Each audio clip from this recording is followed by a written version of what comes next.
군의 시선으로 경제를 보는 프리미엄 경제 토크쇼 경제전쟁 군의 박수정입니다.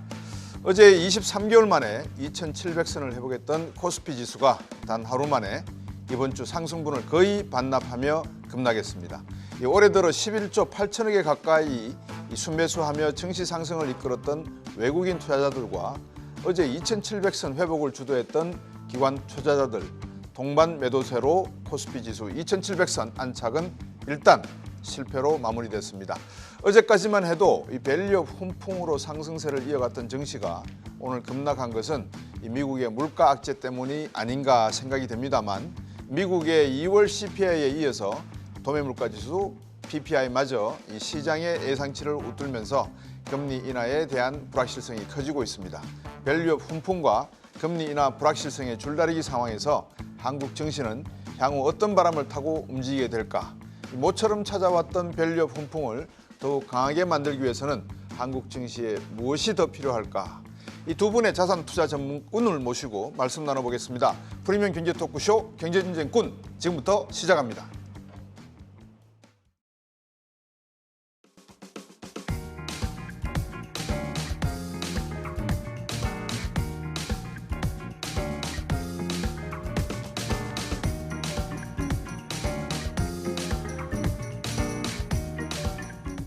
네, 코스피 지수의 2,700선 탈환 1일 천하에 그치고 말았습니다만 좀 전에 제가 말씀드린 미국의 2월 CPI 소비자 물가 발표와 그리고 생산자 물가 PPI 발표만 해도 별로 타격을 입지 않았던 증시가 이 생산자 물가 PPI 시장의 예상치 웃도는 실적이 결국 증시의 급락을 야기하지 않았나 이런 의문도 가지고 있습니다. 어제까지 증시 상승을 이끌었던 밸류업 훈풍과 다음 주에 열리는 3월 미 FOMC의 결과 등으로 향후 증시가 어떤 방향으로 움직일지 이 전망하기가 쉽지가 않은데요.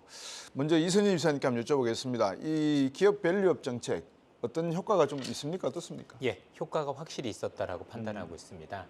이번에 기업 밸류업 이 프로그램에 있기 전까지 네. 코스피 지수는 사실 하락세를 면치 못했었죠. 미국에서 AI 훈풍이 불고 있었고 네. 여러 가지 긍정적인 요인들이 있었지만 그 관련 기업 몇 개만 올랐었지 사실 전체적인 지수를 이끌지 못했습니다. 그런데 이 프로그램이 있고 나서 오른 기업들을 보면 또 외국인들이 산 기업들을 보면 대체적으로 이제 금융업종, 그다음에 자동차, 그리고 이제 일반 지주사들이 굉장히 많았는데요. 올해 들어서 우리가 알고 있는 보험업종만 해도 30% 가까운 상승세를 기록을 했고 은행도 거의 20에서 30%, 기업별로는 가스업종이라든가 이런 데도 한 27% 이렇게 올랐으니까 자동차도 한 17% 정도 올랐고요. 전체적으로 놓고 보면 이번에 전체적인 시장의 어떤 그 수익률 게임과 관련해서는 모르겠지만 네. 지수를 올린 거는 사실상 기업 밸류 프로그램이 굉장히 큰 이익을 담당했다라고 볼 수가 있을 것 같고 전일까지 외국인도 이 관련 기업들만 10조 이상을 매수를 했으니까 네. 전반적으로 외국인 매수세 그리고 이 기업 밸류 프로그램으로 인해서 사실 지수가 여기까지 달려왔다라고 해도 과언이 아니라고 생각됩니다. 어떻습니까, 교수님? 이 지금 우리나라 그 김소영 금융위원회 부위원장 이 기업들하고 간담회도 가졌습니다만 기관 투자가분들하고 이 밸류업이라고 하면 저는 10년 전쯤 될까요? 그 콜롬비아 대학의 이토 교수가 일본의 어떤 니케이 지수라든지 기업의 주주 친화적인 환경을 만들기 위해서 제안을 했던 내용이기도 하지만 일단 기관 투자자들과 이렇게 미팅을 가졌지만 전국적으로 먼저 이 기업들과 한번 지배구조 문제라든지 여러 가지 문제에 대해서 논의가 한번 있었어야 되지 않는가 이런 생각도 있는데 이 점은 어떻게 보십니까?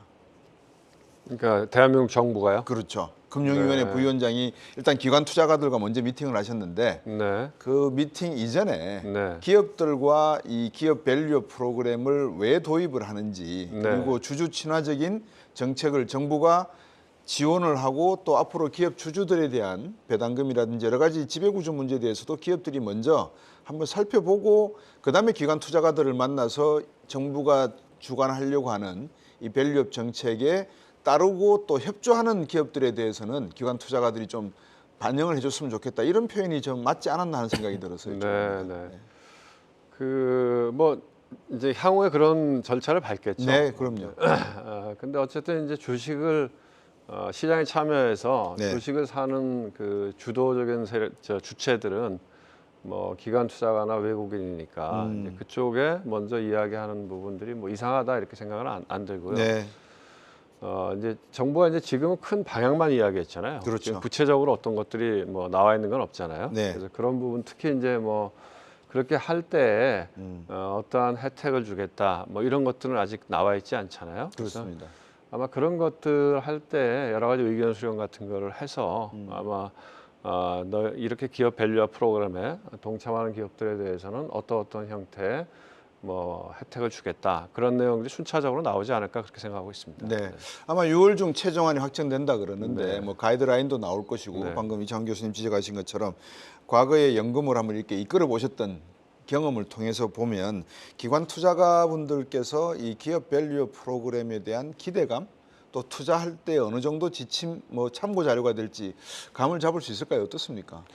근데 이제 뭐 안타까운 게 사실 네. 우리나라 지금 시장의 주체가 기관 투자가라고 얘기하기에는 좀 미흡하잖아요. 그러니까 그렇죠. 기관 투자가가 실제로 이제 시장에 적극적인 참여를 하기에는 뭐 규모 면에서도 그렇고 그렇습니다. 그러다 보니까 아무래도 이제 시장의 지수의 방향성을 결정하는 거는 외국인들인 것 같고 네. 또 그 안에서 이제 어떤 종목들이 움직이느냐 이런 것들은 개인들이 훨씬 더 많이 주도하는 것 같으니까. 네. 다만 제가 생각하기에는 이제 우리나라 기관 투자가의 이제 제일 큰 기관 투자가는 국민연금이잖아요. 네. 그러니까 국민연금이 이제 정부에서 하고자 하는 이런 밸류업 프로그램에 참여하는 게 되게 중요하지 않을까 이런 생각이 들고요. 네. 조금 더 가시적으로 밸류업 프로그램이 이제 나오면 예를 들어서 뭐 일본에서 했던 형태로 이제 프리미엄 지수나 네. 또는 뭐 그런 ETF 같은 것들을 네. 나온다고 하면 국민연금이 들어오겠죠. 지금 어쨌든 정부 정책에 호응하는 부분이 있어야 될 테니까. 네. 그래서 뭐 궁극적으로 국민연금도 이 흐름에 동참할 거라고 저는 생각하고 있어요. 네. 이선유 이사님, 예. 방금 말씀을 주셨는데 일단 정부는 스튜어드십 코드 개정이라든지 또 일본 같은 경우에는 ESG를 상당히 강조했거든요. 예.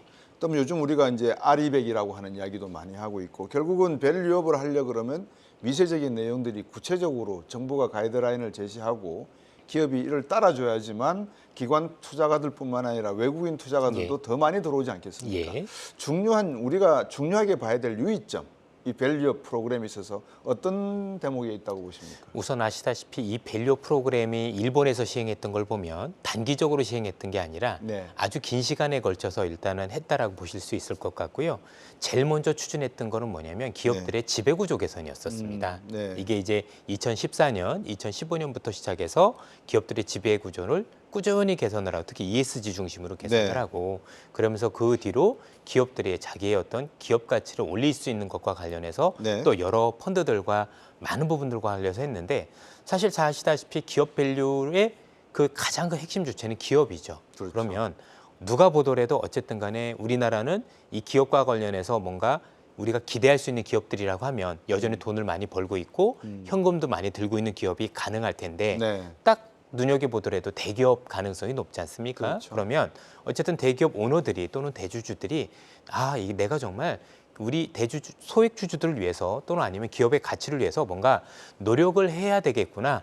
그로 인해서 대주주들이 뭔가 대단히 좋아질 만한 요인들이 좀 많이 있어야 된다고 생각합니다. 네. 결국엔 소액 주주를 위한 부분도 중요하지만 어쨌든 움직이는 주체가 이들이니 이들이 움직일 수 있는 뭔가 여러 가지 제도적인 장치들 우리 보통 당근이라고 많이 얘기들 하지 않습니까? 네. 그래서 아마 지금 구체적으로 얘기들도 많이 나오지만 우리 뭐 교수님께서도 아까 저기도 말씀 주셨지만 이제 상법 개정이라는 네. 가장 큰 게 걸려 있을 거고 또 우리나라가 지배 구조가 일본보다도 더 후진적인 구조로 많이 되어 있습니다. 네. 그러면 이렇게 구조가 되어 있는 상황에서 이 큰 주주들이 움직이기 위해서는 나중에 경영권 방어도 신경 써야 될 것 같고 그렇죠. 또 이제 나중에 상속을 할 때 불이익도 좀 적어야 될 것 같고 여러 가지 면에서 사실 본인들이 그거 기업을 올리는 것과 관련해서 야 내가 대주주고 기업의 오너인데 정말 주가가 오르는 게 나한테 또 도움이 돼 라는 쪽으로 뭔가 개정이 이루어져야 사실은 우리가 알고 있는 전체적인 요게 완성도를 높일 수 있을 것 같거든요. 그렇지 않고 단순히 정부의 의지만 가지고 또는 소액주주들한테 뭔가 도와줘야 된다라는 당위성만 가지고는 움직이기에는 한계가 있다고 보여지기 때문에 네. 궁극적으로 실제 칼자를 쥐고 있는 사람들한테 뭔가 움직일 수 있는 동인을 제공해주는 이 법적 개정이라든가 아니면 제도적으로 뭔가 촘촘하게 현실과 아니면 이상 이런 거 괴리를 좁혀가면서 우리가 알고 있는 정책을 조금 더 세밀하게 할 필요가 있지 않느냐라고 볼 수가 있겠습니다. 네. 이창 교수님, 방금 화면에 댄 나일스가 인터뷰에서 한 이야기가 나와 있거든요. 네. 한국의 밸류 프로그램이 어느 정도 글로벌적으로 신뢰를 받아서 외국인 투자가들이 조금 더 많이 들어오게 하려 그러면 아직도 많이 부족하다라고 했는데, 또 이선엽 이사께서는 이거는 중장기적으로 봐야 될 대목이 있기 때문에 그 부분에 있어서 실천력이 중요하다는 말씀을 주셨습니다. 교수님이 보시기에 우리나라 정부라든지 증권감독원 또 증권거래소 등에서 이 또 기업도 포함해서 어느 점에 조금, 그러니까 수비와 방어가 다 필요한 부분 아니겠습니까? 어느 부분이 지금은 조금 더 강화돼야 되고 어느 부분이 우리가 정부나 기업들에서 중점을 둬야 될지 한번 댄 나일스의 인터뷰 내용에 좀 이렇게 대응하는 답을 주신다면 어떻게 말씀 주시겠습니까? 제가 생각하기에 이제 지배구조 이야기가 나왔잖아요. 네. 근데 이제 우리나라에서 이제 지배구조의 가장 핵심은 뭐냐 하면은 일본하고 좀 다른 거죠. 일본은 2차 세계대전 이후에 네. 어떻게 보면 재벌이 해체되는 과정을 겪었잖아요. 네. 그랬기 때문에 소위 얘기해서 이제 어떤 개혁에 저항하는 기득권이 조금 약한 거죠. 근데 우리나라는 지금 대기업이 이제 재벌이라고 하는 형태로 존속하고 있는 상황이기 때문에 네. 이제 이 시장에 참여하는 사람들이 생각할 때 과연 정부가 특히 이제 현재 그 여당 정부는 네. 보수 정권이잖아요. 그렇죠. 그래서 그 보수 정권이 기존의 기득권에 반하는 정책을 강하게 끌고 갈 수 있을까? 이런 의문이 좀 있죠. 그러니까 이제 그런 부분이 있고, 제가 보기엔 이제 몇 가지 나눠서 봐야 되는데, 네. 제일 큰 것 중에 하나는 우리나라는 제가 보기엔 이제 그 가버넌스 측면에서 보면, 네. 보통 이제 가버넌스 이제 예를 들면 미국을 예를 들면 미국의 가버넌스 이슈는 대부분이 이제 대리인 에이전시 코스트 이슈거든요. 그러니까 경영진들이 과연 주주의 이익을 충실하게 반영하느냐, 이제 그거에 대한 이슈가 제일 큰 거죠. 그렇죠. 그래서 뭐 그런 부분에 대한 학문적인 연구들도 많이 이루어져 있고, 네. 그래서 어떻게 보면 이제 경영진과 주주와의 이해상충, 네. 이게 이제 제일 큰 이슈인데, 우리나라는 이제 주주 안에 네. 두 가지 그룹이 있는 거죠. 그렇죠. 그러니까 하나는 뭐냐면 이제 소위 이야기하는 오너, 대주주, 오너와 일반 주주. 이 사이의 이해상충이 굉장히 심하잖아요. 그런 것 같습니다. 그게 어떻게 보면 코리아 디스카운트 제일 큰 원인이었죠, 지금까지. 네. 뭐 우리가 좀 거슬러 올라가면 삼성물산과 제일모직의 합병에서도 그런 게 이슈가 됐었던 거고. 네.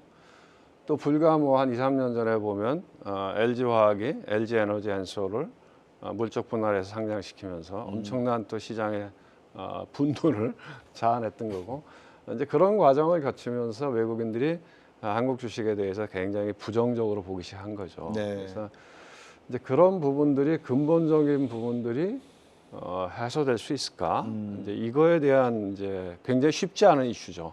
과연 이제 그 중에 이제 지금 좀 뭐 이렇게 여러 사람들이 좀 이렇게 그 의식 있는 사람들이 하는 이야기는 기본적으로 상법 개정이 굉장히 중요하지 않을까, 네. 그런 이야기들을 하잖아요. 네. 그래서 지금 이제 어떻게 보면 이제 이 기업의 지배 구조에서 제일 상단에 있는 거는 이사회잖아요. 네. 근데 이 이사회라고 하는 주식회사 제도가 생긴 거는 1600년도거든요. 그렇죠. 동인도 회사가 처음으로 설립될 때부터 네덜란드에서. 이사회라고 하는 구조를 가지고 네. 거기가 어떻게 보면 주주의 권한을 위임받아서 경영을 하는 거죠. 거기에서 실질적으로 이제 집행임원들이 우리식으로 얘기하면 뭐 사장, 뭐 부사장 이렇게 하면서 경영을 하는데, 그 이사회에 대해서 이사회가 실질적으로 주주를 대리하지 않더라, 이런 게 지금 투자들이 갖고 있는 불만이잖아요. 그렇죠. 네. 그래서 그거를 조금 강제화하려고 하면 다른 나라처럼 상법에 이제 이사의 책임 네. 부분에 있어서 이사가 이제 회사에 대해서 신의성실한 의무를 진다 이렇게 돼 있는데, 네. 회사뿐만 아니라 회사 및 주주에 대해서 이런 걸 넣자고 지금 주장하는 거잖아요. 네. 만약에 주주에 대한 그 이사의 책임을, 근데 그게 사실 본질적으로 제일 맞는 거죠. 그렇죠. 본질적으로는 이사는 주주를 대리해서 하는 게 맞죠. 그래서 그런 부분들이 들어오면 주주의 이익에 반하는 의사결정을 하기가 어려울 거다. 그래서 이제 그런 부분들이 본질적으로 굉장히 큰 이슈인데, 그게 쉽지 않겠죠. 왜냐하면 그 반대의 저항 세력도 굉장히 클 거라고 생각하거든요. 그래서 네. 사회적인 담론이 될 것 같고 만만치 않을 거다 이런 생각이 들고요. 네. 두 번째로는 이제 주주 환원 이야기 많이 나오잖아요. 네. 그러니까 오늘도 보니까 이제 삼성물산 그 주총에서 네. 이제 국민연금도 회사의 안에 찬성을 해줬고, 근데 뭐 그거는 제가 보기에는 양쪽의 시각에서 보면 양쪽 다 일리가 있다 그런 생각이 들더라고요. 너무 많은 배당과 뭐 이런 것들을 요구하면 회사가 이제 미래 성장을 위해서 투자할 부분들이 줄어드는 거니까. 그렇죠. 그래서 이제 본질적으로 보면 기업이 성장해 나갈 때에는 사실은 배당을 하는 것보다 회사가 투자하는 게 주주의 이익에 더 장기적으로 보면 좋거든요. 네. 그런데 회사가 이제 성장이 정체되기 시작하면 네. 기본적으로 우리가 이야기하는 그래서 ROE를 얘기하잖아요. 그렇죠. 자기 자본 이익률. 예. 그러니까 ROE가 낮아지기 시작하면 회사가 이제 투자하는 것보다는 오히려 주주들한테 돌려주는 게 주주의 이익에 더 좋은 거죠. 그런 맥락에서 회사마다 다 일률적이진 않고 회사마다 다르기 때문에 배당이나 자사주 소각의 형태로 해서 주주 환원율을 높여라. 그 두 가지가 이제 핵심인 것 같고. 네. 이 주주 환원을 높이는 부분에 있어서는 이제 여러 가지 이슈가 있죠. 여러 가지 이슈가 있는데 예. 그게 이제 양쪽의 입장이 있는 거죠. 예. 왜냐하면 야 빨리빨리 돈 줘 이렇게 얘기하는 거는 이제 투자자 입장인데 네.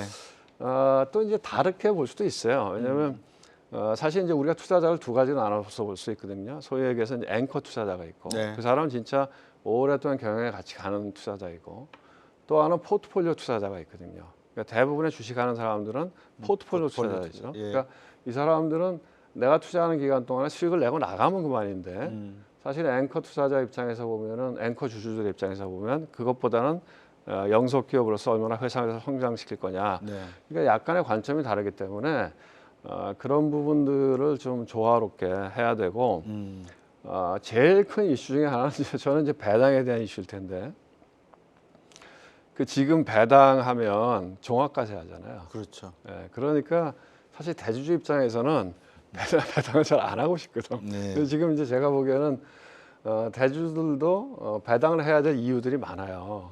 왜냐하면 옛날하고 다르게 어디서 돈을 이렇게 뺄 수가 없잖아요. 그렇죠. 그러니까 이제 배당이나 급여 형태로 빼야 되는데 뭐 삼성도 보면은 세금을 엄청 내야 되니까 상속세를 그럼 네. 결국 배당으로 해야 되는데 배당을 받으면 반을 그냥 정부의 세금으로 내잖아요. 그러니까 이제 그런 쪽의 입장에서는 배당을 분리과세 해달라. 우리가 법인세도 다 내는데 네. 또 배당해서 종합과세해서 반을 정부가 가져가면 배당을 하기가 좀 어렵지 않느냐. 그래서 예. 분리과세 해달라. 이런 요구들이 있는데 그게 이제 또 금액이 클 거 아니에요. 그렇죠. 그러니까 이제 이게 다 하나하나가 그냥 뭐 주식의 관점에서 보면 이것도 좋고 저것도 좋고 다 좋지만 국가 경제나 전체적인 이해관계자 집단이 동의할 수 있느냐 이제 그런 것들이 이제 우리가 풀어 나가야 될 과제라고 봅니다. 네.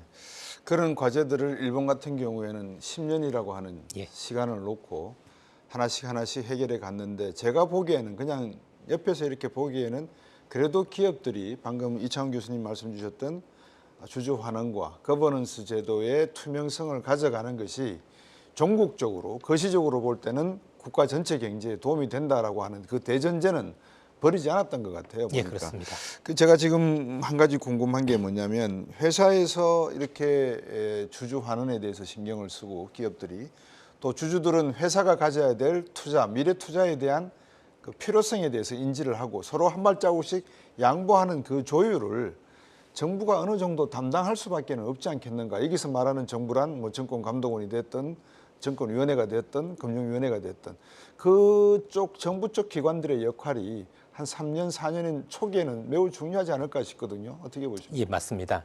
일본에서도 비슷한 사례가 있었다고 보시면 될 것 같은데 앞서 말씀드린 것처럼 일단 지배구조 강화도 결국은 네. 정부의 주도로 했었다라고 보시면 될 것 같고요.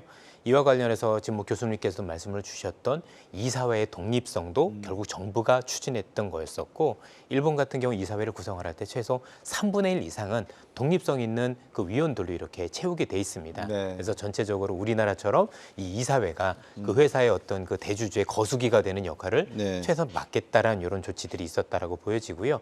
어쨌든 지금 있는 정책과 관련해서 자발적으로 기업들에 대한 부분을 유지를 한다라고 하지만 어쨌든 정부가 나서서 인발부를 시키고 네. 계속해서 당근을 주면서 그래도 뒤에서도 좀 푸시를 해야 되는 모습을 가지고 움직여야 그렇지 사실 일반 기업들한테 놓고 보면 별로 그렇게 해야 될 요인을 많이 느끼고 있지는 못할 거거든요. 네. 지금도 말씀 주셨지만 여러 가지 한두 가지 문제가 아닌 게 사실 기업들 입장에서 놓고 보면 또 할 말도 있을 건데 예를 들면 미국이나 선진국에 있는 기업들 같은 경우 그렇게 배당을 많이 줄 수 있는 것 같은 경우는 뭐 포지션이 굉장히 좀 탄탄한 기업들이 많겠죠. 예를 네. 들어서 무슨 나이키라든가 코카콜라라든가 어떻게 보면 글로벌 헤게모니를 쥐고 있는 기업들과 우리나라처럼 기업들 같은 경우가 뭔가 사이클에 따라서 굉장히 변동이 큰 기업들 가지고 무조건 배당을 많이 주고 자사주를 사서 소각을 하라고 하는 게 꼭 맞느냐에 대한 어떤 고민도 굉장히 있을 거란 얘기죠. 네. 그래서 전체적인 현실을 고려하는 부분도 있어야 될 것 같고 그런 측면에서 놓고 보면 정부도 이제는 기업들과도 많은 대화를 통해서 우리 대기업들도 아니면 중견기업도 있을 건데 이 기업들이 어떻게 하면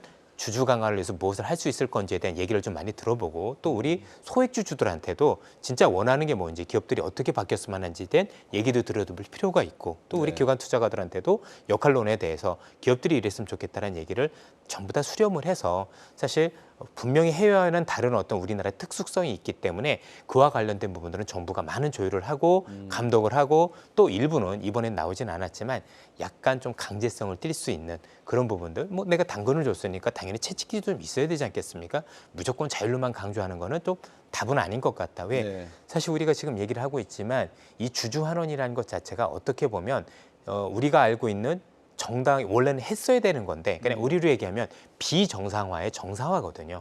주식회사라는 건 그 주식의 주주를 가지고 있는 사람이 그 회사가 벌어들인 이익에 대해서 같이 이익을 공유하는 건데 네. 그거를 특정 제주주만 공유한다라는 건 사실 말이 안 되는 거고 비정상의 정상을 가기 위한 그리고 또 우리가 투자를 위해서도 지금 만약에 우리나라 같은 건 배당도 별로 없고 주주 가치도 없다 보니 모든 투자자분들이 이게 단기 매매만 하는 또 시세 차익만 누리는 모습이 되다 보니 장기 투자 문화라는 게 지금 정착이 안 되고 있는 거잖아요. 네. 그래서 크게 보면 장기 투자 문화의 정책 또 가까이서 놓고 보면 비정상의 정상화 뭔가 우리가 주주로서의 정당한 가치를 누리기 위한 부분들을 하기 위해서 아주 큰 그림을 가지고 정부가 기업과 그다음에 기관 투자가 또는 우린 개인 투자자 간에 뭔가 조율을 통해서 네. 합리적인 방안을 찾는 역할들을 저는 상당 기간 해줘야 된다고 생각을 합니다. 저희들이 시간 관계상 미시적인 내용을 다 이야기할 수는 없지만 이창훈 교수님 그런 것 같습니다. 지금 기업이라고 해서 다 나쁜 것이 아니고 또 소액주주라고 해서 다 정의롭고 약하다라고 저희들은 표현할 수 없을 것 같습니다. 저도 지금 기억나는 게 소액주주 운동한다는 사람들 중에서 일부는 정부에서 일했던 사람들도 있지만 부정과 부패에 연루가 되어서 조사를 받았던 적도 있고 뭐 친척이 투자에 휘말려 가지고 이상한 오해를 받는 것도 제가 듣고는 있는데 일본 같은 경우 보면은 정부가 두 손 놓고 있던 게 아니라 우리도 코스피가 있고 코스닥도 있고 다른 중소기업 관련 종목도 있지 않습니까? 과거에 한경도 HKI라고 하는 인덱스를 발생을 해서 시켰습니다. 그러니까 이것도 하나의 투자 포트폴리오로 우리가 지표화시킬 수 있는 부분이 있거든요. 그러니까 시장을 좀 더 다양화시키고 신뢰화시켜서 일본 같은 경우는 5개로 나눠져 있던 시장을 3개로 줄여버렸더라고요. 프라임 시장, 스탠다드 시장, 그로스 시장. 그러니까 이런 시장의 어떤 구조적인 변화라든지 이런 것도 동시에 좀 진행할 필요가 있어서 정부가 단순히 기업 밸류업 정책을 펼친다라는 선언만 할 게 이 선언이 나올 때 이만큼 준비를 우리가 세밀하게 했다라고 하는 것을 보여주는 것도 필요한 부분이 아니었나라는 생각이 드는 조금 아쉬운 부분입니다. 제가. 그렇죠. 그러니까 네. 이제 그 정부가 조금 더 이제 큰 그림에서 로드맵이나 청사진을 갖고 네. 그 다음에 이제 단계적으로 이렇게 들어왔어야 되는데 조금 급하게 한 부분이 있는 것 같아요. 그러니까 이제 처음에 발표했을 때 실망 매물들이 많이 나왔잖아요. 네. 뭐 별게 없네. 그러니까 이제 정부가 순차적으로 할 거다. 그래서 하고 또 하고. 그러니까 저는 진정성이 중요하다고 생각합니다. 그러니까 네. 정부가 이제 이걸 다만 이제 뭐 선거를 앞두고 뭐 이렇게 포퓰리즘적으로 하는 게 아니고 궁극적으로 우리나라의 자본시장을 선진화시키기 위해서 네. 궤도적인 변화를 장기적으로 가져갈 거다라고 하는 진정성을 네. 시장에 참여한 사람들한테 준다고 하면 그러면은 뭐 특히 이제 외국인 입장에서 보면 일본에서 케이스를 봤거든요. 네. 그 올라가는 거를. 그렇죠. 그랬기 때문에 한국이 변화한데 야 그럼 우리 들어가야지 이런 맥락인데 과연 뭐 믿을 수 있을까? 왜냐하면 저도 이제 얼마 전에 한번 기회가 있어서 외국에서 온 기관 투자가를 따로 한번 저녁 네. 먹으면서 만나서 얘기 들어보니까 이제 많은 사람들이 지금 관심이 있어요. 해외 투자가들이 엄청 네. 관심이 있어요. 왜냐하면 일본에서 성공하는 케이스를 봤기 때문에 그래서 이제 한국이 과연 이제 그 사람이 갖고 있는 건 그런 거죠. 우리가 다 아는 얘기지만 본질적인 부분들을 건드릴 수 있느냐 뭐 이런 얘기 아까 제가 얘기했지만 그런 그 뭐 이사회 독립성 또 네. 뭐 이사회 주주에 대한 뭐 충실 의무 이런 아주 핵심적인 부분. 그렇죠. 그 다음에 이제 뭐 자사주나 뭐 배당에 대한 부분 이런 건데 이제 최근에 보면 외국인들이 왕창 이렇게 들어왔을 때 첫 번째 첫 발이 뭐였냐면요. 금감위에서 자사주를 갖고 앞으로 신주인수권, 그러니까 말하자면 뭐 이 지주사처럼 만들 때 네. 신주인수권 부여하는 것들을 안 하겠다. 그렇게 얘기하고 그 다음 날 어마어마하게 들어갔거든요. 조 단위로. 그렇죠. 왜냐하면 실적인 제도적인 변화가 있구나. 네. 그래서 저는 생각에 정부가 해야 되는 역할은 이렇게 끌고 가는 역할은 저는 아니라고 봐요. 왜냐하면 끌고 갈 수도 없고, 그렇죠. 그리고 정부가 시장을 주도하는 게 성공할 가능성은 저는 없다고 봐요. 그런데 정부는 뭐를 하느냐? 정부가 이해하고 있어야죠.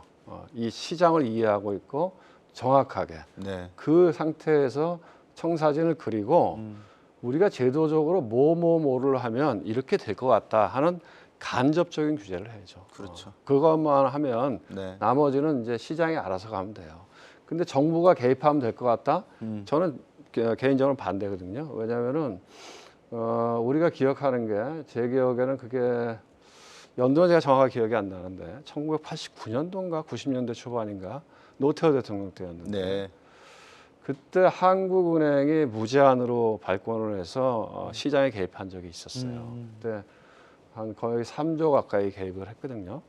그랬는데 지수를 한 200포인트 올리고 나서 그때 제 기억으로는 이제 88 올림픽 이후에 네. 1000포인트 넘어갔다가 지수가 빠져서 한 700포인트 가니까 그때도 아마 선거가 있었던 것 같은데 그때 정부에서 무제한으로 들어왔어요.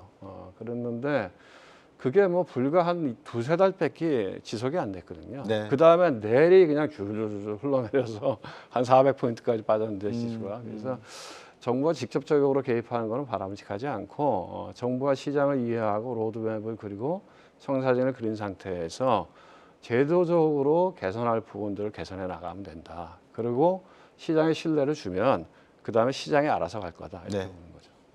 이창용 교수님께서 주신 말씀이 모범 답안인 것 예, 같습니다. 맞습니다. 화제를 조금 돌려가지고 예. 오늘 이렇게 주가가 뭐 한 2,700 돌파할 것 같았던데 갑자기 이렇게 미끄러졌던 이유 중에 하나가 앞에서도 말씀을 드렸습니다만 CPI는 3.2라 그렇다 하더라도 생산자 물가 PPI가 당초보다 좀 높게 나와버렸어요. 그러다 보니까 연준이 금리 내리는 거 이거 피보팅이 좀 늦어지거나 아니면 횟수가 줄어드는 거 아닌가라고 우려의 목소리가 있다라고 하는 관측이 하나 있는데 우리 이선엽 이사께서는 어떻게 보십니까? 실제 일부는 있었겠죠. 오늘 미국의 10년물 또는 2년물 국채 금리가 오른 거로 봐서는 그런 우려가 없진 않다라고 봐야 될 것 같습니다. 네. 그러나 잘 아시다시피 오늘 PPI 즉 도매물가 지수를 올렸던 여러 요인 중에 하나는 네. 음식료하고 에너지 가격이었었는데 연준이 실제 금리와 관련된 정책을 할 때는 PC라는 물가 지수를 하게 되는데 네. 이 PC에서는 앞서 지금 보여드렸던 에너지나 이쪽 음식료 관련 부분들이 그렇게 영향을 미치질 않습니다. 개인 소비자 지출. 그렇습니다. 네. 그러다 보니 전반적으로 놓고 볼 때 오늘 나왔던 그 PPI 때문에 사실상 뭔가 연준이 뭐 굉장히 크게 어떤 현재 있는 그 스탠스를 변화시킬 가능성은 낮다라고 현재는 판단을 해야 될 것 같은데 네. 그럼 오늘 밀린 이유가 뭐냐? 사실 오늘 직접적인 이유가 있었습니다. 어떤 이유입니까? 오늘 무슨 일이 있었냐면 예. FTSE라고 있죠. 예. 보통 우리가 선진국 지수하면 MSCI하고 FTSE 두 지수가 있는데 예. 오늘 이 FTSE 지수에 리밸런싱이 있던 날입니다. 오늘 그래서 네. 대거 중국 상하이 A 시장을 편입을 하고 그 과정 속에서 우리나라에서 일부 자금이 빠져나간 역할이 있었는데 오늘 1조 원이 전부 그 자금들입니다. 네. 그래서 전체적인 중국의 비중을 좀 늘리고 그리고 그 신흥국에서 비중을 조절하는 과정에서 나온 사실 일시적인 현상이었다라고 보셔야 될 것 같고 요 매물이 거의 대부분 매물인데 네. 아무래도 이게 오비락이라고 그런 매물이 나오다 보니까 혹시 이게 아까 말씀하신 물가지수 때문인 거 아닌가 또는 오늘 삼성물산과 관련해서 네. 비료 프로그램이 있는데 뭔가 국민연금이 이제 우리가 생각했던 기대에 못 미치면서 이 관련주들이 많이 밀리면서 그랬던 거 아닌가라는 추정을 불러일으켰지만 그런 부분들은 제가 볼 때는 큰 역할은 아니었다라고 보여지고 네. 그럴 수 있게 말씀드릴 수 있는 게 우리나라 빼놓고는 다른 나라 지수들은 올랐거든요. 만약에 이런 영향이었다라면 글로벌 증시가 모두 다 급락을 했어야 되는데 한국만 이렇게 했다라고 보고 또 중국 같은 크게 올랐다라고 보면 다른 이유가 있었다라고 보시면 될 것 같고 오늘은 앞서 말씀드렸던 그 FTSE 관련 지수의 어떤 일회성인 요인들이 작용을 하면서 사실 외국인 매물이 굉장히 컸다라고 보셔야 될 것 같습니다. 외국인들이 FTSE 가지고 만약에 상하이 지수를 매입을 하기 위해서 우리가 잠깐 빠져나갔다고 하면 중국 경제에 대한 어떤 뭐 청신호라도 나온 겁니까? 왜 들어갔죠? 전체적으로 최근에 시장과 관련해서 중국 시장에 대해서 이전보다는 조금 긍정적인 시각으로 변화했다라고 지금 얘기들이 많이 나오고 있는데요. 물론 네. 중국 경제가 대단히 좋아진다 이런 건 아닙니다. 그럼에도 불구하고 최근에 중국에서 불고 있는 여러 가지 얘기들을 보면 우선 첫 번째로는 중국 경제 자체가 특히 소비와 관련해서는 정상화되고 있다는 흐름이 여러 지표들을 통해서도 나타납니다. 네. 예컨대 중국 상하이의 지하철과 관련된 이용객들이 코로나 이전으로 회복을 했다든가 네. 아니면 실제 우리나라에서 중국어라는 비행기가 제가 얼마 전에 갈 때만 해도 거의 텅 비었었는데 지금 만석이거든요. 네. 이런 식으로 뭔가 우리가 너무 우려를 하고 있는데 그거보다는 좀 낫다는 게 있고 또 이번에 이제 전인대가 있었지 않습니까? 네, 양회. 전인대에서 예. 양회를 통해서 내세웠던 정책을 보면 물론 우리가 읽은 정책 자체는 5%를 제시를 했지만 사실 이번에 실업률에서 아주 좋은 얘기가 나온 게 실업률 특히 취업자는 1,200만 예상했는데 예전과는 다른 게 뭐냐면 예전에 1,200만 명 또는 5%라는 건 달성 기준이었었습니다. 즉 5%를 달성하기 위해서 또는 1,200만 명을 실업률을 그 취업자들을 하기 위한 거였는데 이번엔 그 마지노선으로 바뀌었습니다. 최하 1,200만 명 이상 취업시키고 최하 안 돼도 5%를 마지노로 까는 이게 좀 다르죠. 네. 그래서 전체적으로 이어놓고도 봤을 때 좀 이전과는 다르구나. 또 실제 중국이 취한 여러 가지 정책을 놓고 보면 이번에 재정 적자도 GDP 대비 3%에 불과하지만 네. 그럼에도 이번에 1조 위안의 국채라든가 여러 가지 종합했었을 때는 지난해보다는 2조 위안 정도의 어떤 재정 적자가 더 되는 걸로 나와 있다라고 보여지면 아주 좋게 볼 건 아니지만 우리가 너무 비관적으로 보는 건 아닌 것 같다. 이렇게 놓고 보면 중국 우리가 알고 있는 시장 자체가 점진적으로나마는 현재 수준보다는 약간 정상화되는 수준으로 될 수 있다라는 어떤 기대를 네. 깔고 움직였다고 볼 수가 있을 것 같습니다. 그렇군요. 교수님, 네. 어제 제가 월시저널을 잠깐 읽으니까 네. 중국인들이 지금 금을 계속 사 모으고 있다. 그래서 네. 금값이 올라가는 배경의 가장 핵심이 중국에 있다. 이런 기사가 네. 나왔더라고요. 방금 우리 이승엽 이사의 말씀을 들어보면 중국의 실업률이라든지 그다음에 경제 성장 이런 지표, 소비 지표들이 조금씩 개선이 된다면 연내 3천 가는 것도 가능하다 이렇게 봐도 되겠습니까? 아니면 너무 섣부른 낙관론입니까? 우리 주가 지수가. 근데 뭐 주가를 예측한다는 게 사실 뭐 별 의미는 없잖아요. 네. 뭐 예측해도 잘 안 맞으니까.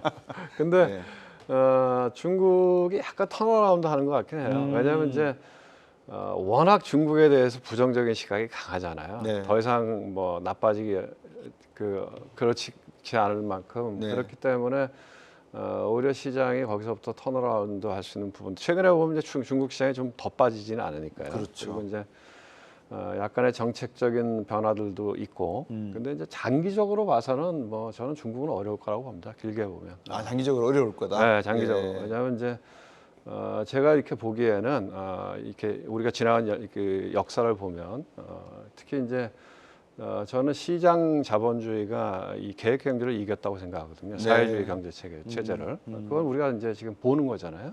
근데 이 시장 경제라고 하는 거는 기본적으로 민주주의와 같이 가더라. 그러니까 그 정치 체제와 경제라고 하는 게 전혀 별도로 움직이지 않더라. 네. 그래서 결국은 정치 체제가 독재화됐을 때 그 성공한 케이스가 없더라. 그래서 우리가 굉장히 볼 수 있는 것들이 뭐 지금 러시아를 보면 그렇잖아요. 지금 러시아가 뭐 종이 호랑이 아닙니까? 그렇죠. 그리고 단적인 예는 북한이죠. 북한이 우리하고 비슷했는데 60년대, 70년대 초반까지는 네. 지금 뭐 북한하고 우리나라는 비교가 안 되잖아요. 그런 거고 중국도 제가 보기 잘 나갈 때는 등소평 시절이었잖아요. 네. 등소평부터 후진타오까지 그때는 집단 지도 체제 하에서 개방 개혁을 추구했던 시절이고 네. 시진핑 이후에는 권력의 독점화를 이루어가잖아요. 네. 권력의 독점화되어 있는 국가가 잘 되기는 저는 어렵다 봐요. 중국의 대표적인 케이스가 모택동 때였잖아요. 그렇죠. 모택동의 대학진 운동 때 뭐 수많은 사람들이 굶어 죽었던 걸 우리가 보기 때문에 뭐 단기적으로는 시클리컬하게는 중국이 올라갈 수도 있지만 길게 보면 중국은 아니다 이렇게 보고요. 반면에 이제 중국이 아니면 우리가 잘하면 반사 혜택을 볼 수도 있다 저는 그렇게 봐요. 왜냐하면은 네. 안타깝게도 이제 저희가 이머징에 들어있잖아요. 저는 뭐 한국 증시의 밸류업의 1번은 빨리 모든 제도를 선진화해서 MSCI의 선진국 지수에 들어가는 게 가장 좋은 방법이다 이렇게 네. 생각하고 있거든요. 근데 뭐 안타깝게 이머징에 있지만 이머징 안에서 어쨌든 중국에서 돈들이 빠져나가면 그 돈이 어디론가 가잖아요. 그 돈이 지금까지 인도로 많이 간 거죠. 인도로. 그렇죠. 그런데 저희가 만약에 뭐 이번에 밸류업 프로그램 같은 것들을 조금 의미 있게 하고 그 다음에 우리나라 경제가 전체적으로 보면 약간 턴어라운드 하는 모양이잖아요. 작년이 최악이었고 그렇죠. 이러는 얘도 내수 경기는 안 좋지만 기본적으로 뭐 반도체나 이런 것들 사이클이 좀 돌아서면서 올해 내년 뭐 점진적으로 나아질 거기 때문에 그런 맥락에서 보면 뭐 굴곡은 있겠지만 조금 더 시장을 긍정적으로 봐도 괜찮겠다. 네. 그다음에 또 하나는 이제 어쨌든 외국인이 들어와서 10조를 넘게 샀잖아요. 네. 근데 우리가 경험해 보지만 시장의 방향성은 결국 지금 외국인들이 결정하더라. 왜냐하면 코로나 이후에 3,000포인트 넘어갈 때 네. 외국인들이 지속적으로 팔았잖아요. 네. 그다음에 하락했고 네. 그래서 지금 외국인들이 들어와서 이 매수하는 추세에 이어진다고 하면 네. 괜찮게 보이는 것 같고 다만 전 리스크는 사실 물가라고 봐요. 결정적인 게 네. 미국의 물가라고 보거든요. 예. 만약에 오늘도 뭐 저는 빠진 거는 어제 PPI가 무지하게 영향을 줬다고 봐요. 왜냐하면 이제 PPI 하나가 아니고 네. 그전에 CPI도 높게 CPI도 나왔거든요. 올랐죠. 그런데 PPI도 높게 나오니까 어이고 다음 주에는 FOMC도 있어. 그러면은 사람들이 이제 기본적으로 이 굉장히 낙관적으로 주식을 끌고 왔던 이유가 뭐냐면 그래 뭐 어쩌고 저쩌고 해도 금리 인하 할 거야 이렇게 생각하는 거잖아요. 네. 그런데 계속 이 상태로 가면 금리 인하의 확률이 점점점 낮아지겠죠. 하긴 하더라도 그래서 지금 다음 주에 제가 촉각을 세워서 보는 거는 점도표의 변화가 있을까 그런 얘기 아니에요. 그렇죠. 3번이 아니라 2번? 두 번. 그래서 미국의 물가가 지금처럼 고공행진하면 네. 주식시장은 어렵다. 예. 그게 좀 낮춰줘야 된다 이렇게 봅니다. 방향성은 외국인이 결정한다. 그 말씀 주셨는데 또 그 밑에 따는 미 연준이 3월 다음 주에 열리는 FOMC 회의에서 금리를 몇 번 내릴 것인지에 대한 결정이 또 중요한 관심사인 것 같습니다. 우리 이선엽 이사께서는 올해 한 몇 번 정도 내릴 것 같습니까? 사실 알 수는 없죠. 근데 이제 연준이 우리한테 조건은 줬죠. 지금 말씀 주셨지만 저는 미국에서 실제로 지난주에 그 물가가 얼마나 높은지 몸으로 체득을 하고 왔습니다. 예. 정말 살인적이다라는 미국을 생각이 다녀오셨죠? 들고, 예. 뭐 살인적인 정도가 아니라 네. 거의 생활이 안 되는 사람이 참 많았다라고 싶을 정도였고, 뭐 미국의 임금이 되게 높긴 하지만 그 임금으로는 사실상 이전에 누렸었던 그런 소비를 누릴 수 없는. 그래서 최근에 뭐 이번에 나왔던 소비 지표는 조금 안 좋긴 했지만 우리가 아는 소비 지표가 진짜냐, 우리가 옛날에 누렸던 거냐라고 싶을 정도로 아마 지역마다 다르지만 샌프란시스코 같은 경우는 연봉 2억 정도를 받아도 사실 보조금을 받을 신청할 수 있습니다.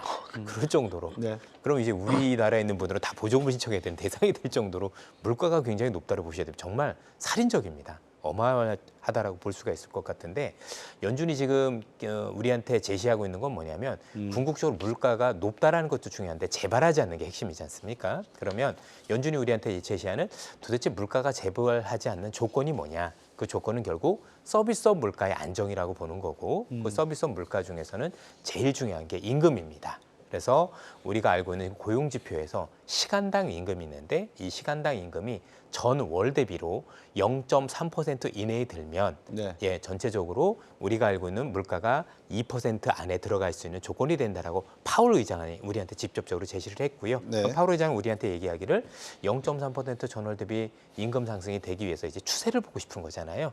일회성으로 뭔가 되는 게 아니라 참고로 이번 달에 나왔던 지표는 0.1 나왔기 때문에 합격점인데 한 달만 가지고는 이게 들어왔다고 얘기를 할 수 없으니 보통 추세라고 얘기하면 최소한 석 달 이상은 봐야 된다고 생각을 합니다. 그래서 끊임없이 이번 달, 다음 달, 그 다음 달 이상해서 뭔가 시간당 임금 자체가 0.3% 이내로 지속적으로 돌아온다라면 사실 횟수는 적을 수 있는지 모르지만 우리가 알고 있는 금리 인하라는 추세는 일단 형성이 될 거다라는 측면에서 보실 필요가 있을 것 같고요. 네. 지금도 말씀 주셨지만 당연히 올해 금리를 3번 인하할 거라고 생각했는데 2번 인하를 한다라면 시장이 부정적인 건 맞습니다.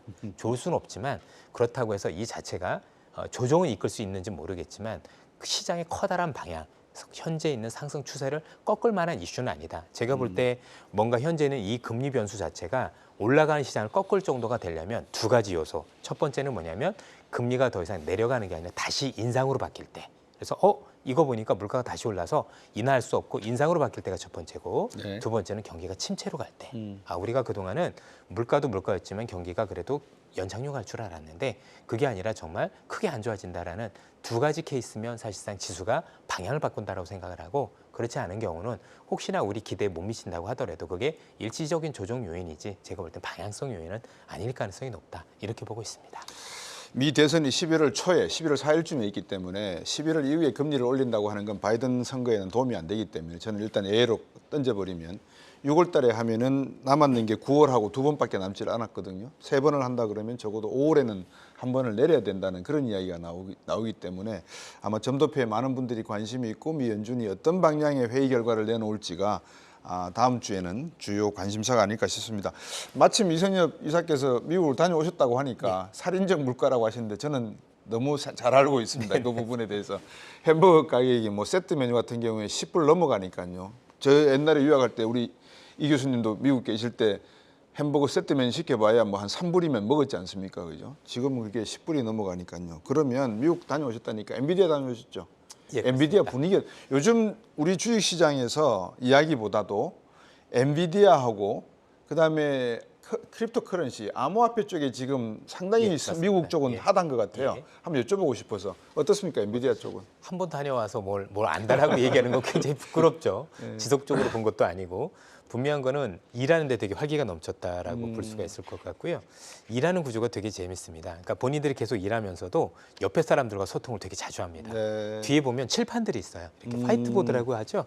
그렇게 해서 일하면서 계속 화이트보드를 가지고 굉장히 이제 활발하게 일하는 모습들을 많이 봤고 네. 특히 이제 엔비디아 같은 경우는 단순히 GPU를 만드는 데를 떠나서 좀 더 큰 그림을 그리고 있는 것 같아요. 무슨 말씀이냐면 이 친구들이 AI를 하면서 앞으로는 어떤 비즈니스 모델이 클 거에 대한 어떤 고민을 많이 하고 있을 거잖아요. 네. 그래서 최근에는 이 엔비디아 자체가 사실 우리가 GPU를 떠나서 지금 상당히 많은 스타트업들에 대해서 투자를 많이 해놓고 있습니다. 즉 앞으로 이 AI를 활용하면 이런 비즈니스가 잘 될 거야라고 생각을 하고 그 스타트업들한테 굉장히 많은 어떤 그 투자를 많이 하고 있고 네. 특히 이제 헬스케어 쪽에. 그래서 얼마 전에도 젠슨항 CEO가 우리 CES에 열릴 때 CES 참석을 안 하고 JP모건 헬스케어를 갔어요. 그리고 네. 나서 대놓고 얘기를 하기를 우리는 신의 영역에 도전을 하겠다. 그리고 AI와 관련해서 네. 가장 큰 어떤 그 시장에서 비즈니스 모델은 헬스케어, 즉 신약 개발이다 쪽으로 얘기를 해서 이걸 활용을 하면 나중에 신약 개발을 하면서도 이게 이 사람과 관련된 이런 약과 관련돼서 시뮬레이션이 다 가능해지는 거잖아요. 그러면 비용 측면에서도 그다음에 실패율을 획기적으로 낮출 수 있는 어떤 가능성을 놓고 최근에 뭐 리커전부터 시작해서 수많은 기업들에 대해서 계속 투자를 하고 또 투자한 기업들에 대해서 먼저 GPU를 줍니다. 줘가지고 그다음에 이제 돌릴 수 있는 어떤 서버 이런 것도 제공을 하고 그러면서 그 결과물을 같이 공유를 하는 그런 모습을 통해서 새로운 비즈니스 모델을 만들어 가고 있다. 그래서 엔비디아를 단순히 GPU 기업으로 볼 게 아니라 이 친구들이 어디에 투자를 하는가, 그래서 어떤 비즈니스 모델을 보고 있는가에 대한 고민도 우리가 같이 하실 필요가 있지 않을까 싶습니다. 네. 이창환 교수님. 네. 요즘 그 엔비디아 이야기를 방금 말씀 주시면서 바이오 같은 것도 임상 실험을 1, 2, 3차까지 해야 되지 않습니까? 근데 그 비용을 만약에 AI로 해버린다 그러면 저는 1차로 끝낼 수 있다라고 지금 방금 말씀을 주시는 것 같아요. 그러니까 충분히 컴퓨팅 가능하다고 보는데 이게 지금 가격이 $1,000 넘어갈 가능성이 있어 보이거든요. 교수님 보시기에 버블입니까? 아닙니까? 실현적인 겁니까? 버블은 아니죠. 그러니까 뭐 제가 그 뭐 밸류에이션을 직접 해보지는 않았지만 네. 이렇게 뭐 자료 같은 걸 보면 주가는 제일 비싼데 밸류에이션은 지금이 제일 낮다는 거 아닌가요? 예. 그러니까 버블은 아니죠. 근데 이제 시장이라는 게 우리가 이렇게 보면 선행성이라는 게 있잖아요. 그렇죠. 그래서 테슬라를 보면 테슬라 주가가 제일 좋았을 때는 테슬라가 이익을 제일 많이 냈을 때가 아니잖아요. 그거보다 한 1년 전이잖아요. 그렇죠. 그런 부분들이 있어서 이게 또 이제 결국은 이제 사람들의 심리가 있는 거니까 엔비디아가 올라갈 때는 그냥 뭐 따라갈 수 있는데 흔들리면 많이 올랐으니까 이제 좀 차익 실현의 욕구들이 생겨날 거고 네. 그래서 뭐 과거에 이제 인터넷 닷컴 버블 때도 뭐 시스코 같은 주가들도 이 말하자면 비즈니스의 정점이 아니고 주가는 그전 한 1년 전부터 꺾이더라. 이제 그런 부분들이 있기 때문에 근데 이제 뭐 전체적으로 나오는 이야기들 들어보면 네. AI가 지금 어떻게 보면 이제 이 중반전도 안 왔다 그런 얘기 아닙니까? 네. 우리 일상 속에 아직 안 들어와 있잖아요. 그렇죠. 그래서 뭐 흔들리긴 하겠지만 좀 더 가지 않을까 그렇게 보고 있습니다. 네. 지금 뭐 시장이 1990년 좌표를 보시면 PC 시대가 열리던 J커브를 그리기 직전에 모습도 비춰지기도 합니다. 마지막으로 지금 시간이 뭐 저희들이 충분치가 못돼서 죄송한데 이선엽 이사님 방금 이창훈 교수님 말씀을 참고를 하셔서 우리 지금 시청자분들에게 포트폴리오 투자 전략 2분기 한번 간단하게 소개시켜 주시죠. 저는 이제 두 가지 측면으로 말씀을 드리고 싶습니다. 하나는 뭐냐면 이 미중 간의 갈등이 우리한테는 굉장히 큰 도움이 되고 있다. 무슨 얘기냐면 미중 간의 갈등으로 인해서 전체적으로 지금 미국이 중국과 관련된 여러 산업을 굉장히 제재를 하는 모습들을 많이 보이거든요. 네. 그 첫 번째가 IRA법을 통해서 배터리였다라고 생각을 합니다. 네. 그 뒤로 최근에는 조선업도 얘기가 나오고 있고 바이오 기업도 나오고 있고 여러 업종들에 대해서 중국 산업을 미국에 들어오지 못하는 규제를 하고 있는데 이게 우리 표현으로 보면 경쟁자를 없애주는 거거든요. 그러면 우리가 굉장히 잘한 것도 있을 거고 우리 기업들이 좋은 것도 있겠지만 뭔가 우리 입장에서는 굉장히 강력한 경쟁자를 제거해준다는 것 자체는 네. 저는 주가의 큰 상승 동력이 된다는 점에서 2분기 때는 이런 기업들을 조금 눈여겨보실 필요가 있다고 생각을 하고 두 번째는 이제 우리가 오늘 다뤘던 이 밸류 프로그램과 관련해서 이제 5월 이후에는 상법 개정을 비롯해서 여러 가지 얘기들이 나올 거잖아요. 그러면 일본에서도 사실 아까도 말씀 주셨지만 뭐 스탠다드나 아니면 프라임 지수에 있었던 기업들이 모두 다 움직인 건 아니었었고 프라임 지수 같은 경우는 한 40% 정도, 그다음 스탠다드 같은 경우는 한 20%가 안 되는 기업들이 움직였다는 얘기입니다. 네. 그러면 거기에 걸맞는 우리 기업들이 선별을 할 수 있을 것 같아요. 그 기업들 같은 건 더 올라갈 것 같은데 한 가지 꼭 말씀드리고 싶은 건 이 기업 밸류 프로그램 자체가 저평가된 기업들이 많이 올라가는 것보다는요. 네. 미국의 기업들 중에서 기업 밸류 오르는 기업들이 저평가 기업입니까? 애플이 하고 있고 엔비디아가 하고 있고 이런 식이잖아요. 더 잘 나가는 기업들이 더 많은 돈을 벌어서 주주 가치를 하는 경우들이 많아 보니까 좀 생각의 발성을 바꿔서 그동안에는 싼 것들이 올라왔지만 앞으로는 더 좋은 기업들이 주주를 위해서 뭔가 할 수 있는 좀 방안이 생긴다고 생각을 해요. 이런 아이디어를 가지고 관련 기업들도 한번 접근해 보시는 게 어떨까 싶습니다. 이창훈 교수님, 교수님이시니까 네, 네. 방금 이야기해 주신 걸 30초 내로 요약해서 한번 네. 말씀해 주시죠. 저는 마지막으로 하고 싶은 얘기가 예. 우리가 일본을 보면 밸류업 프로그램만 갖고 올라간 건 아니다. 그 전에 일본 연금의 개혁이 있었어요. 그렇죠. 그래서 일본 국민연금이 전 세계에서 제일 큰데 거기가 대부분이 채권위주의 투자였는데 그걸 아베 정권 이후에 과감하게 주식으로 전환하는 과정에서 네. 일본 주식을 많이 샀고 두 번째로는 일본의 중앙은행이 지금까지 ETF를 통해서 일본 주식을 산 게 600조 원입니다. 아. 그러니까 수급의 변화가 있었기 때문에 가능했던 거기 때문에 우리나라도 제가 보기엔 국민연금이 적극적으로 참여를 해주고 두 번째 기관 투자가를 육성할 필요가 있다. 그렇게 해야 거기에 밸류업이 얹어질 때 시장이 된다 이렇게 보고 있습니다.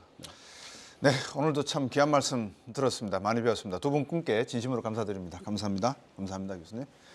이 첫 술에 배부리다 자주 쓰는 속담 중에 하나죠.